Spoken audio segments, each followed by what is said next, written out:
देख रहे हैं अपना YouTube channel DS Mishra official और आपके अपने चैनल पर एक नए वीडियो के साथ आपका हार्दिक स्वागत है। आज का जो वीडियो होगा वह होगा जो बिहार कर्मचारी चयन आयोग द्वारा second inter level Bihar SSC का फॉर्म फिलअप हो रहा है, उसी के संदर्भ में आज का महत्वपूर्ण वीडियो होगा। तो जैसा कि हम लोग जान रहे हैं कि 19 सितंबर के डेट में इसका विज्ञापन जारी हुआ और इसका 27 सितंबर से लेकर 11 नवंबर तक फॉर्म फिलअप किया जाना है। बहुत दिनों के इंतजार के बाद बिहार एसएससी द्वारा इंटर लेवल वैकेंसी 2014 के बाद जो है 2023 में जाकर के जारी की गई है। तो इस फॉर्म को भरने में क्या क्या सावधानी बरतनी है, क्या गलती नहीं करनी है, यदि खुद से मोबाइल से आप फॉर्म भर रहे हैं तो कैसे भरना है और फॉर्म भरने में क्या क्या महत्वपूर्ण सावधानी बरतने के साथ ही फॉर्म भरना है, क्या गलती हो जाने के बाद आपकी एक गलती जो है आपका मौका ख़त्म कर सकती है, उसको हम लोग आज के वीडियो में देखने समझने वाले हैं। वीडियो आपके लिए बहुत ही महत्वपूर्ण होने वाला है। तो अब तक यदि अपने चैनल डीएस मिश्रा ऑफिशियल को सब्सक्राइब नहीं किए हैं तो चैनल को सब्सक्राइब करके बेल आइकन को प्रेस कर लेंगे ताकि आगे भी छात्र भर्ती से जुड़ी हुई हर लेटेस्ट अपडेट की सूचना सबसे पहले आप तक पहुँच सके। तो देखिए, जैसा कि हमने भी कहा और आपको मालूम है कि 19 तारीख के डेट में विज्ञापन आया और 27 से लेकर 11 नवंबर तक फॉर्म जो है फिलअप करना है और इसके लिए बिहार कर्मचारी चयन आयोग ने पहले ही स्पष्ट चेतावनी के साथ नोटिस जारी कर दिया है कि जो भी आप फॉर्म फिलअप करेंगे उसमें जो भी सूचनाएं भरेंगे सोच समझ करके सबमिट करेंगे, क्योंकि इसमें कोई भी एडिट का मौका आपको बाद में नहीं दिया जाएगा। और इसके लिए जो भी अभ्यर्थी फॉर्म भरेंगे वे अपना वांछित जो भी प्रमाण पत्र है, वो मैट्रिक इंटर का हो या आपको तकनीकी हो, वांछनीय योग्यता हो, या फिर आपका कैटेगरी से संबंधित हो, या आपका क्रीमी लेयर हो, ईडब्ल्यूएस हो, जाति प्रमाण पत्र हो, आवासीय हो, सबको अपडेट कर लेंगे, अपने पास रख लेंगे फॉर्म भरने के समय में। साथ ही साथ जब अभ्यर्थी ऑनलाइन आवेदन फॉर्म भरेंगे तो अपने नाम, पिता का नाम, आपका एड्रेस, लिंग, जन्म तिथि, आरक्षण कोटि, यदि किसी भी कोटि के अंतर्गत आते हैं तो उसका प्रमाण पत्र संख्या इत्यादि का विवरण अपने पास रखेंगे और उसको पूरी सावधानी से भरेंगे, क्योंकि साफ इस बार बिहार कर्मचारी चयन आयोग ने पहले ही नोटिस जारी कर दिया है। क्योंकि पिछले बार जो स्नातक स्तरीय आया था उसमें लोगों का फॉर्म गलती हुआ था तो लोगों ने आंदोलन किया था कि इसमें एडिट का ऑप्शन दिया जाए, इसलिए इस बार पहले ही इसने क्लियर कर दिया है कि किसी भी परिस्थिति में ऑनलाइन आवेदन पत्र भरकर समर्पित यानी सबमिट कर देने के पश्चात ऑनलाइन जो आप फॉर्म भरे हैं उसमें किसी भी आपके द्वारा किए गए एंट्री में सुधार संभव नहीं होगा। इसलिए आपको फॉर्म भरने में बहुत सावधानी पूर्वक फॉर्म भरना है, क्योंकि आपको इस बार एडिट का ऑप्शन बाद में कर्मचारी चयन आयोग देने नहीं जा रहा है। तो उसके लिए जो गाइडलाइन है वह हम लोग देख समझ लेते हैं कि क्या क्या गाइडलाइन है। तो सबसे पहले हम लोग देखेंगे कि हाउ टू अप्लाई, कैसे इसमें अप्लाई करना है। तो सबसे पहले आप क्या करेंगे कि जो बिहार एसएससी का ऑफिशियल वेबसाइट है bssc.bihar.gov.in पर जाएंगे और जो इसका एडवर्टाइजमेंट है वह विज्ञापन डाउनलोड करेंगे पीडीएफ में। यदि आपके पास उपलब्ध हो गया हो तो उसको अच्छे से पहले एक बार दो बार अध्ययन कर लेंगे, क्योंकि विज्ञापन आप सही से अध्ययन कर लेते हैं तो फॉर्म भरने से लेकर आगे भी किसी प्रकार की कठिनाई नहीं होती है। यदि आपके पास इसका पीडीएफ उपलब्ध नहीं हो तो हमारे DS Mishra official Telegram channel से भी जुड़ जाएंगे, तो वहां आपको हम उपलब्ध करा देंगे, वहां पे आपको मिल जाएगा। तो आपको सबसे पहले इस वेबसाइट से जाकर के एडवर्टाइजमेंट जो है पीडीएफ में आपको डाउनलोड करना है और उसको गहन अध्ययन कर लेना है। उसके बाद आपको लिंक पर क्लिक करना है जो second inter level combined competitive exam 2023 जिसका एडवर्टाइजमेंट नंबर 2023 है, इस लिंक पर आपको क्लिक करना है और वहाँ पर रजिस्ट्रेशन पेज आएगा, उसको हम लोग देख लेते हैं कि कैसा वहाँ पर आएगा। तो सबसे पहले जब आप जाएंगे यहाँ ऑनलाइन bssc.com पर जब आप जाएंगे तो ऐसा पेज खुलेगा जहाँ पर आपको ये सब शो करेगा। तो यहाँ से भी आप एडवर्टाइजमेंट का पीडीएफ डाउनलोड कर सकते हैं और हाउ टू अप्लाई का पीडीएफ यहाँ से डाउनलोड कर सकते हैं। यहाँ पर डेट शो आपके सामने करेगा कि फॉर्म भरने की तिथि की शुरुआत 27 से है, अंतिम डेट 9/11 है और फी पेमेंट का 9/11 अंतिम डेट है और एप्लीकेशन फाइनल सबमिट करने का 11/11 अंतिम डेट है। यहाँ पर आपको रजिस्ट्रेशन शो करेगा, लॉगिन करेगा। अगर आप अपना जो है रजिस्ट्रेशन करने के बाद उसका नंबर भूल गए, उसके लिए यहाँ ऑप्शन है, और आपको रजिस्ट्रेशन नंबर मालूम रहा और पासवर्ड भूल गए तो यहाँ क्लिक करके आगे आपको काम करना है। ये 4 ऑप्शन यहाँ पर दिया हुआ है।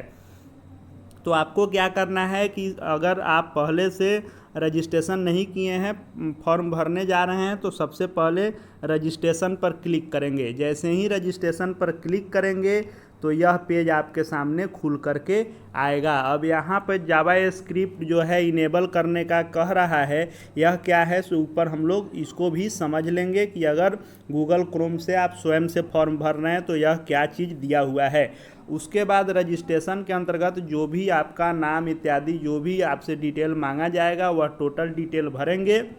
रजिस्ट्रेशन के समय में आपके पास वैलिड मोबाइल नंबर और ईमेल आईडी होना चाहिए, क्योंकि उसके बिना आपका रजिस्ट्रेशन नहीं होगा। आप सब कुछ जब डिटेल भर देंगे तो उसको एक बार देख लेंगे कि कहीं कोई गलती नहीं है, तो कैप्चा कोड यहाँ डाल करके सेव एंड कंटिन्यू आप आगे बढ़ सकते हैं। आपको रजिस्ट्रेशन के लिए 20 मिनट का ही समय मिलेगा। इसी 20 मिनट में आपको अपना रजिस्ट्रेशन जो है सफलतापूर्वक पूर्ण करना है।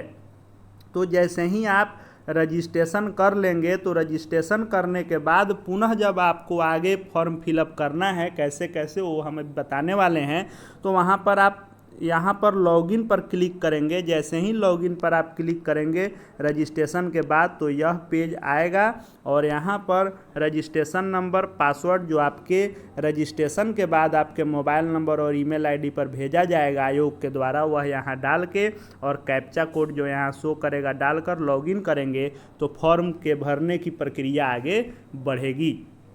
तो इस तरह फॉर्म भरने की जो है प्रक्रिया है और इसमें क्या क्या आपको सावधानी बरतना है, कैसे भरना है, उसको हम लोग देख लेते हैं। तो हमने यह देख लिया कि कैसे जो है एडवर्टाइजमेंट डाउनलोड करना है और कैसे फॉर्म भरने के लिए रजिस्ट्रेशन करना है और कैसे उसका एसएमएस इत्यादि आएगा, और जो रजिस्ट्रेशन के बाद आपको रजिस्ट्रेशन नंबर और पासवर्ड आएगा उसको आपको हमेशा जब तक आपका यह बहाली प्रक्रिया पूर्ण नहीं हो जाता है तब तक आपको वह निश्चित रूप से अपने पास सेव करके रखना है कि सुरक्षित रहेगा, ताकि आगे जब भी ज़रूरत पड़े आप इसका उपयोग कर सकें। अब एप्लीकेशन भरने में स्टेप 1 में क्या करना है कि आपको रजिस्ट्रेशन के लिए लॉगिन इस onlinebssc.com पर करना है, जो मैंने पीछे भी दिखाया कि कैसे वह आएगा। और उसके बाद आपको रजिस्ट्रेशन करने के बाद जो यूज़र नेम और पासवर्ड होगा वह आपको रजिस्टर्ड मोबाइल नंबर और ईमेल आईडी दोनों पर भेजा जाएगा, और उससे आप जो है फिर से लॉगिन करके अपना जो पर्सनल डिटेल होगा उसको उसमें डालिए, कॉरस्पॉन्डेंस एड्रेस, परमानेंट एड्रेस इत्यादि जो भी मांगा जाएगा उसको भर के सेव बटन पर क्लिक कीजिए। आपको हर प्रोसेस में, हर पेज में वेरीफाई करते जाना है कि जो पेज आप भर रहे हैं वह सही है, कहीं कोई गलती नहीं है, क्योंकि जब तक उस पेज को सेव एंड नेक्स्ट आगे नहीं करेंगे तब तक आपको एडिट का ऑप्शन उपलब्ध रहेगा।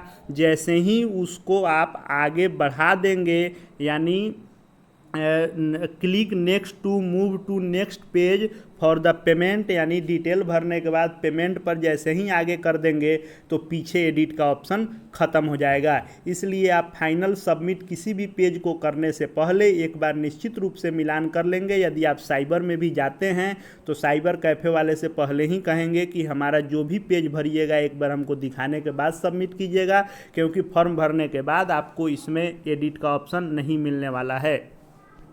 स्टेप 2 में जो पेमेंट आपको करना है वह 2 ऑप्शन मिल रहा है। एक आपको SBI के गेटवे के थ्रू करना है और ICICI से करना है। आप दोनों में से जिसमें आपको सुविधा हो या जिस बैंक के थ्रू आपको ऑनलाइन आपको करना हो, इंटरनेट बैंकिंग से करना हो, आपको डेबिट कार्ड क्रेडिट कार्ड से करना है, आपको जिससे सुविधा हो, दोनों गेटवे वहाँ उपलब्ध रहेगा। आप क्लिक करके SBI से कर सकते हैं या ICICI से कर सकते हैं।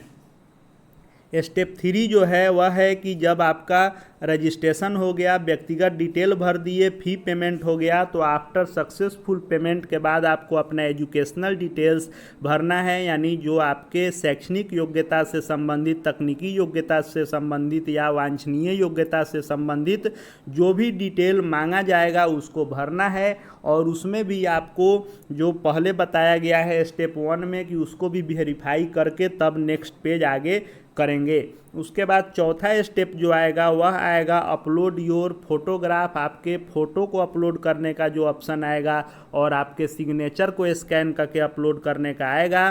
To save and edit the information follow the same instruction, यानी इस हर इंस्ट्रक्शन में यही कह रहा है कि आप वेरीफाई करते जाइए कि जो पेज आप भर रहे हैं उसमें किसी प्रकार की एडिट की ज़रूरत आपको नहीं पड़ेगी, सही आप भर रहे हैं। उसके बाद फ़ोटो और सिग्नेचर अपलोड करने के बाद आपको वेबकैम कैमरा द्वारा लाइव फ़ोटो भी कैप्चर इसमें किया जाएगा, वे भी फ़ोटो अपलोड आपको करना है। यानी आपके पास पासपोर्ट साइज़ के फ़ोटो सिग्नेचर को अपलोड करने के अलावा लाइव फ़ोटो भी आपको अपलोड करना है, जो वेबकैम के द्वारा आपके मोबाइल से भी हो जाएगा या यदि आप साइबर कैफ़े से फॉर्म भरते हैं वहाँ से भी हो जाएगा। After successful uploading the live photo accept the term and condition and click submit button for the final submission. जब आप फ़ोटो सिग्नेचर अपलोड करने के बाद लाइव फ़ोटो वेबकैम से भी आप अपलोड कर देते हैं तो उसके टर्म एंड कंडीशन को एक्सेप्ट करते हुए फाइनल सबमिशन बटन पर आप क्लिक कर देंगे तो आपका ऑनलाइन एप्लीकेशन का जो प्रोसेस है वह कंप्लीटेड शो करने लगेगा। जो एडिट का ऑप्शन है वह एडिट का ऑप्शन हर स्टेज में आएगा, लेकिन कब तक रहेगा, जब तक आप उसको अगले के लिए इम्प्रूव नहीं कर देते हैं। यानी रजिस्ट्रेशन के पेज में एडिट का ऑप्शन तब तक रहेगा जब पेमेंट के लिए आप उसको इम्प्रूव नहीं कर देते हैं। पेमेंट के बाद आप फिर अगले पेज के लिए उसको इम्प्रूव कर देंगे तो एडिट का ऑप्शन हटता जाएगा। यानी जिस स्टेप पर आप हैं उसी स्टेप में आपको एडिट का ऑप्शन रहेगा। जैसे ही आप अगले स्टेप के लिए अपने पेज को इम्प्रूव कर देते हैं तो उसके बाद आपको एडिट का ऑप्शन नहीं मिलेगा। इसलिए हर स्टेज में आप अपना सावधानीपूर्वक फॉर्म फिलअप देखकर करेंगे। उसके बाद है कि डाउनलोड कंप्लीट एप्लीकेशन फॉर्म।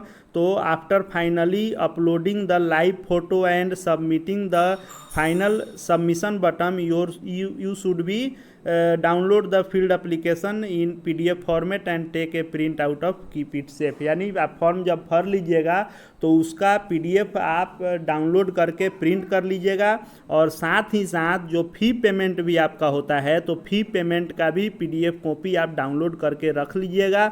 भविष्य में आपको फ़ी पेमेंट की कॉपी और फाइनल सबमिशन की कॉपी दोनों की ज़रूरत आगे पड़ेगी। अब जो है ब्राउज सेटिंग में दिया है कि फॉर्म भरने में आपको कोई दिक्कत नहीं आए। तो यदि आप मोजिला फायरबॉक्स से भर रहे हैं तो या गूगल क्रोम से भर रहे हैं तो यह सावधानी आपको दिया हुआ है कि सेटिंग में यह आप ज़रूर चेक कर लेंगे कि जावा स्क्रिप्ट आपका इनेबल होना चाहिए। आप गूगल क्रोम में भी जाएंगे तो सेटिंग में जाएंगे, साइट सेटिंग में जाइएगा तो वहाँ पर जावा स्क्रिप्ट जो है दिखाता है तो उसको आप ओके यानी ग्रीन कर देंगे, यानी जावा स्क्रिप्ट इनेबल होना चाहिए तभी आप फॉर्म भर सकते हैं। तो यह आमतौर पर होता है। यदि आपके सेटिंग में कोई छेड़छाड़ हुआ है तो उसको सुधार कर लेंगे और जावा स्क्रिप्ट आप इनेबल कर लेंगे, यानी जावा स्क्रिप्ट का जो वर्सन है वह सक्रिय होना चाहिए। आपके रजिस्ट्रेशन पेज पर भी सबसे ऊपर लिख रहा है कि जावा स्क्रिप्ट जो है इनेबल करके ही फॉर्म को भरिएगा।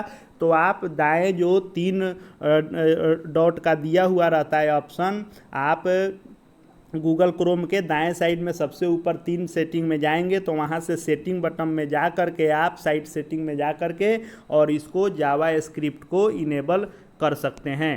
उसके बाद जो फोटोग्राफ आपको अपलोड करना है उसमें भी सावधानी यह करना है कि अच्छी क्वालिटी की जो है हाई क्वालिटी का फोटोग्राफ होना चाहिए। उसका रेंज जो दिया है 3.5 cm उसका विथ होना चाहिए और 4.5 cm जो है हाइट होना चाहिए। फॉर्मेट JPG फॉर्मेट में होना चाहिए जो आपको 3.5 गुने 4.5 होना चाहिए। साइज जो होना चाहिए वो आपको 20 से 50 KB के बीच ही होना चाहिए और बैकग्राउंड जो होना चाहिए वह वाइट या लाइट कलर बैकग्राउंड होना चाहिए, यानी आपका फ़ोटो रंगीन चाहिए लेकिन पीछे का जो आपका बैकग्राउंड होता है वह वाइट हो या आपको लाइट कलर हो, हल्का कलर हो तो वाइट ही कर लीजिएगा। आजकल बहुत सारा वेबसाइट एप्लीकेशन है जहां से आपका यह सब चेंज हो जाता है, रिसाइज हो ही जाता है। यदि आपका फ़ोटो जो है ज़्यादा साइज का आ रहा है तो आप 20 से 50 KB के बीच में इसको भी रिसाइज कर सकते हैं और फ़ोटो का बैकग्राउंड यदि रंगीन है तो उसको भी वेबसाइट इत्यादि से जाकर आप बैकग्राउंड वाइट करके तभी फॉर्म को भरिएगा। बाकी सब फॉर्म भरने में जो भी इंस्ट्रक्शन रहता है वह इसमें भी लागू है। फ़ोटो भरने का यह सैंपल दिया है कि ऐसा फ़ोटो जो होगा वह आपका सही है, इतना बैक में जाके छोटा जो है गलत है, चश्मा लगा कर नहीं होना चाहिए, ब्लैक में नहीं आए, बैकग्राउंड जो है किसी और चीज़ का नहीं हो, फ़ोटो सीधा नहीं है तो यह नहीं चलेगा, अंधेरा में है तो नहीं चलेगा, मास्क में नहीं चलेगा, बहुत ज़्यादा वाइट हो गया कि चेहरा नहीं दिख रहा है तो ऐसा फ़ोटो नहीं चलेगा। यह आमतौर पर आप लोग फॉर्म भरते हैं तो यह सब जानकारी ऑलरेडी है। जो लोग फर्स्ट बार फॉर्म भरते हैं उनको थोड़ा सा यह सब चीज़ों को देख लेना होता है। अब जो आपको सिग्नेचर है वह सिग्नेचर के लिए आप एक ब्लैंक्स जो है A4 वाइट जो है पेपर ले लीजिए और उसमें 2 cm 7 cm के खंड में आप अपना सिग्नेचर कर लीजिएगा। कैपिटल से सिग्नेचर नहीं किया जाता है, फर्स्ट आप कैपिटल लिख के बाकी स्मॉल लिखते हैं, वैसे ही सिग्नेचर होता है। और मैक्सिमम साइज जो है 160 गुने 560 पिक्सल दे रहा है यानी, और मिनिमम 80 गुने 280 यानी जो इसका डायमेंशन होगा वह 3.5 गुना 1.5 में ही होगा और साइज 10 से 50 KB के बीच में एक्सेप्ट किया जाएगा। और आपका सिग्नेचर साफ सुस्पष्ट होना चाहिए, यानी इसका उदाहरण दिया है कि ऐसा सिग्नेचर आपका एक्सेप्टेबल होगा और इस टाइप का सिग्नेचर आपको नहीं एक्सेप्ट किया जाएगा। तो फोटो सिग्नेचर इत्यादि अपलोड करने के बाद आप अपने फॉर्म जो फाइनल सबमिट कर रहे हैं उसका PDF और फी पेमेंट का PDF दोनों को कहीं भेजना नहीं है आयोग को, उसको आपको भविष्य के लिए सुरक्षित अपने पास रख लेना है। और आपका जो यूजर ID पासवर्ड आपके मोबाइल नंबर और आपके रजिस्ट्रेशन नंबर आपके ईमेल ID पर आता है उसको आपको भविष्य के लिए सुरक्षित इन 3 चीज़ों को, यानी आपका यूजर ID और आपका जो पासवर्ड होगा उसको और आपका सबमिटेड फाइनल एप्लीकेशन फॉर्म है उसको और आपका जो फी पेमेंट का पेज है उसको, इन तीनों को भविष्य के लिए आप सुरक्षित ज़रूर से रख लेंगे। और इस चीज़ को ज़रूर ध्यान रखेंगे कि बिहार SSC ने साफ कहा है कि आगे किसी प्रकार का एडिट का ऑप्शन नहीं आएगा, इसलिए आप सही फॉर्म को भरकर ही सबमिट करेंगे। आपको DS मिश्रा ऑफिशियल चैनल की ओर से ढेर सारी शुभकामनाएं। आप आगे भी छात्र अभ्यर्थी जगत से जुड़ी हुई हर खबर और आपके लिए महत्वपूर्ण वीडियो को देखते रहने के लिए चैनल को सब्सक्राइब करके बेल आइकन को प्रेस कर लेंगे और आगे भी आपको सारी सूचनाएं सबसे पहले ऑफिशियली मिलती रहेगी। इस वीडियो को देखने के लिए आपका बहुत बहुत धन्यवाद।